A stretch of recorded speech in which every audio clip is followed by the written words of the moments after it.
Assalamualaikum warahmatullahi wabarakatuh. Yang terhormat Ibu Rizky Febriani Putri MPD selaku dosen mata kuliah Literasi Digital dan Kemanusiaan. Di sini kami dari kelompok 7 yang beranggotakan Alifa Kotrunada, Rindiani, Sri Irma Juwita, dan saya sendiri Samila Alpariani selaku moderator yang akan memandu presentasi kami hari ini.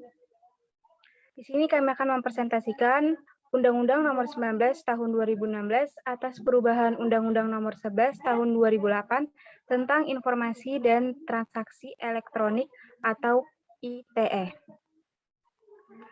Di mana kami akan menjelaskan lebih spesifik tentang pemidanaan penghinaan tokoh, hoaks, dan sara yang banyak dilakukan oleh para pejabat, aparat, dan pengusaha. Yang pertama itu ada pengertian Undang-Undang ITE.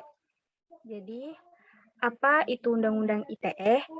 Undang-Undang Informasi dan Transaksi Elektronik atau Undang-Undang Nomor 11 Tahun 2008 adalah undang-undang yang mengatur tentang informasi serta transaksi elektronik dan teknologi informasi secara umum.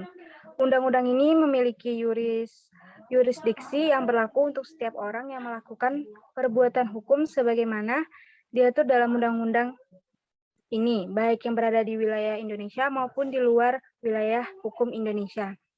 Pemanfaat teknologi ITE dilaksanakan berdasarkan asas kepastian hukum, manfaat, kehati-hatian, iktikat baik, dan kebebasan memilih teknologi atau netral teknologi. Adapun tujuan dari Undang-Undang ITE, yang pertama yaitu mencerdaskan kehidupan bangsa sebagai bagian dari masyarakat informasi dunia. Yang kedua, mengembangkan perdagangan dan perekonomian nasional dalam rangka meningkatkan kesejahteraan masyarakat. Yang ketiga, ada meningkatkan efektivitas dan efisiensi pelayanan publik.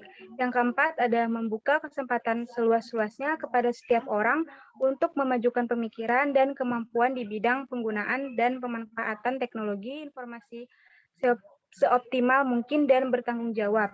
Dan yang terakhir, yang kelima, ada memberikan rasa aman, keadilan, dan kepastian hukum bagi pengguna dan penyelenggara teknologi informasi.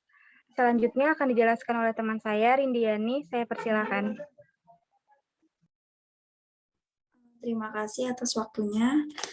Kemudian, saya akan menjelaskan tentang pelapor Undang-Undang ITE terbanyak. Jumlahnya kemudian sempat nihil pada awal 2020.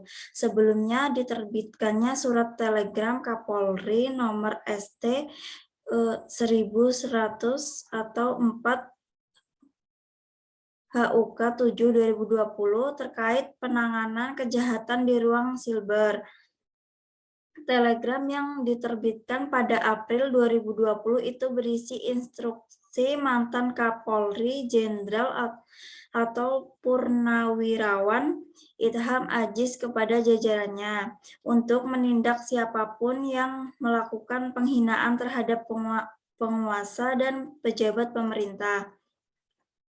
Nah, sejak terbitnya surat telegram Kapolri itulah kasus-kasus pelapor Undang-Undang ITE oleh polisi pun kembali marak. Tercatat hanya dalam tempo 4 bulan September-Desember 2020, sudah ada 11 kasus yang dilaporkan polisi atas pelanggaran Undang-Undang ITE. Pasal yang banyak digunakan adalah pasal 28 ayat 2 terkait ujaran kebencian, yaitu menurut Direktur Eksekutif SafeNet Damar Juniarto, banyaknya pelaporan Undang-Undang ITE atas nama polisi ini bukan hanya dipicu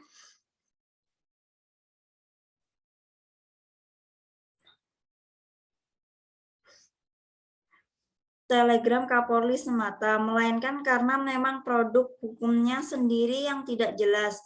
Pasal 28 ayat 2 Undang-Undang ITE berisi aturan soal ujaran, kebencian, dan pemusuhan kepada suku, agama, ras, dan antar golongan atau sara, dengan hukuman maksimal 6 tahun penjara. Frasa antar golongan inilah yang kerap dimaknai secara beragam oleh pihak-pihak tertentu, termasuk aparat dan pemerintah untuk menindakkan seseorang secara hukum. Langkah itu tidak salah karena sudah ada dasar hukumnya.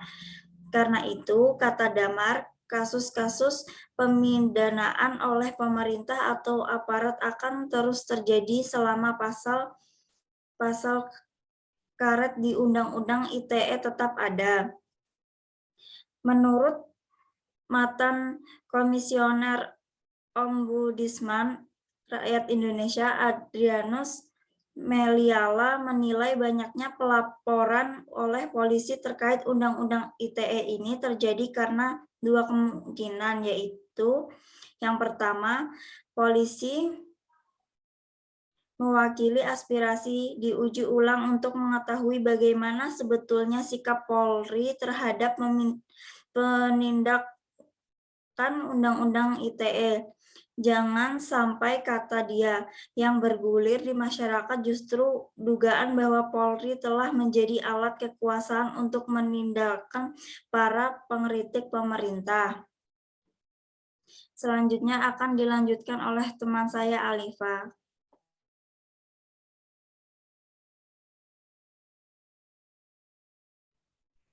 Baik, selanjutnya adalah tentang perbuatan yang dilarang dalam Undang-Undang ITE.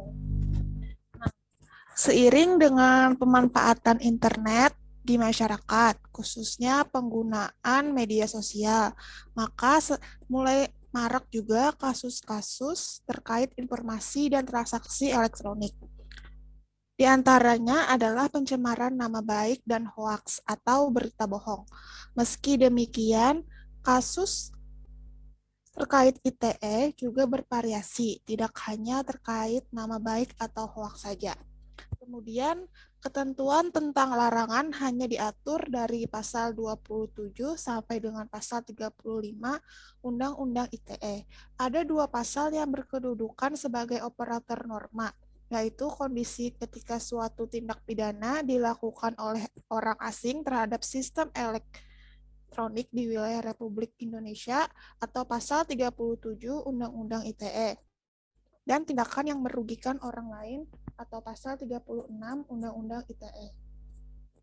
Adapun ketentuan norma primer atau larangan yang diatur dalam Undang-Undang ITE bisa dijelaskan pada tabel di samping berikut, yaitu pada pasal 27 menjelaskan tentang larangan mendistribusikan, mentransmisikan, membuat dapat diaksesnya informasi elektronik dan atau dokumen elektronik.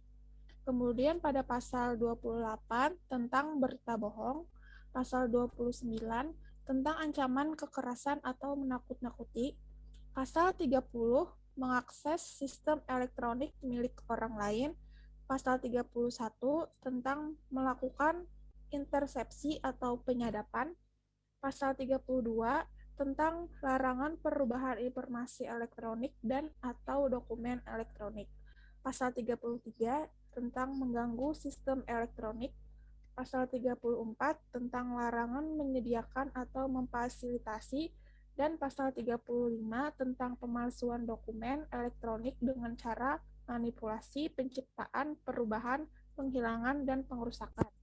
Selanjutnya akan dijelaskan oleh Sri Irma. Baik, selanjutnya yaitu penerapan pasal perkara Undang-Undang ITE berdasarkan penghinaan tokoh, penguasa, badan hukum, hoaks, dan sara. Ada 3 jenis. Yang pertama yaitu jenis penipuan. Dengan pasal yang pertama 378 KUHP. Yang kedua pasal 28 ayat 1 Undang-Undang ITE. Yang ketiga pasal 85 Undang-Undang Transfer Dana. Dan yang keempat pasal 3, 4, dan 5 Undang-Undang TPPU. Jenis kedua ada sara dan etnis. Yang pertama pasal 28 ayat 2 Undang-Undang ITE. Yang kedua pasal Undang-Undang Diskriminasi Etnis. Dan yang ketiga pasal 207 dan 20 UKUHP. Jenis ketiga yaitu pencemaran nama baik. Yang pertama pasal 301 sampai 302 KUHP. Yang kedua pasal 27 ayat 3 Undang-Undang ITE.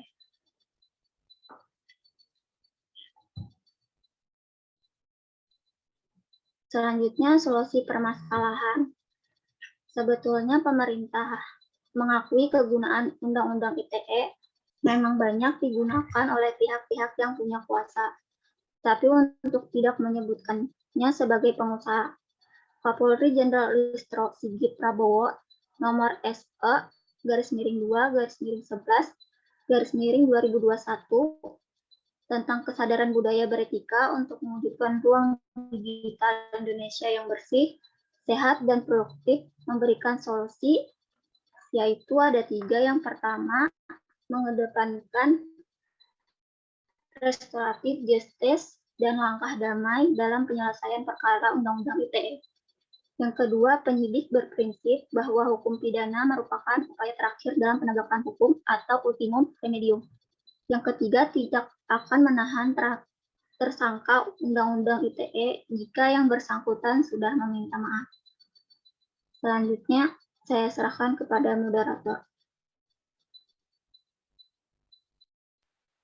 Baik, terima kasih kepada teman-teman yang sudah menyampaikan materi pada presentasi hari ini. Mungkin sudah cukup dari kami. Salah hilaf, mohon maaf. Wassalamualaikum warahmatullahi wabarakatuh.